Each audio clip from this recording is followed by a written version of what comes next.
டெல்லி செங்கோட்டையில் தேசிய கொடியை ஏற்றி வைத்து சிறப்புரையாற்றிய பிரதமர் மோடி, நாட்டின் வளர்ச்சிக்கான தடைகளை தகர்க்க ஒரே நாடு, ஒரே தேர்தல் திட்டத்திற்கு அனைவரும் ஆதரவு வழங்க வேண்டும் என்று கேட்டுக்கொண்டார். டெல்லி செங்கோட்டையில் தேசிய கொடியை ஏற்றி வைத்த பின்னர் சிறப்புரையாற்றிய பிரதமர் மோடி, 2047ஆம் ஆண்டில் இந்தியா வளர்ச்சியடைந்த நாடாக மாறும் என்று உறுதிபட கூறினார். நாட்டின் வளர்ச்சிக்கான தடைகளை தகர்க்க ஒரே நாடு, ஒரே தேர்தல் திட்டத்திற்கு அனைவரும் ஆதரவு வழங்க வேண்டும் என்று கேட்டுக்கொண்டார். நாட்டுக்காக இன்னுயிர் தந்தவர்களை இந்த நேரத்தில் போற்றுவதாக கூறிய பிரதமர் மோடி, விவசாயிகளும் ராணுவ வீரர்களும் நாட்டின் வளர்ச்சிக்காக பாடுபட்டுள்ளதாக தெரிவித்தார். நாட்டுக்காக தியாகம் செய்தவர்களுக்கு நாம் கடமைப்பட்டுள்ளோம் என்று தெரிவித்த மோடி, வயநாடு நிலச்சரிவில் சிக்கி உயிரிழந்தவர்களை நினைவு கூர்ந்து வருத்தமளிப்பதாக தெரிவித்தார்.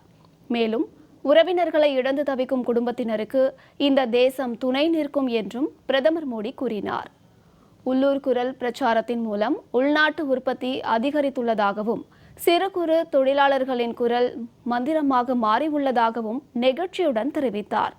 உள்ளூர் பொருட்களின் உற்பத்தி அதிகரிப்பால் ஒவ்வொரு மாவட்டமும் வளர்ச்சி அடைந்துள்ளதாகவும் பிரதமர் மோடி பெருமிதம் தெரிவித்தார். மேலும் கடந்த 10 ஆண்டுகளில் மகளிர் சுய உதவி குழுக்களில் 10 கோடி பெண்கள் சுதந்திரமாக வருவாய் ஈட்டி வருவதாகவும் கூறினார்.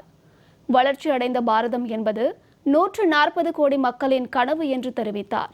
மேலும் வங்கதேசத்தில் வசிக்கும் இந்துக்களின் பாதுகாப்பை உறுதி செய்ய வேண்டும் என்று கூறிய பிரதமர் மோடி, அங்கு மீண்டும் அமைதி திரும்ப வேண்டும் என்றும் தெரிவித்தார்.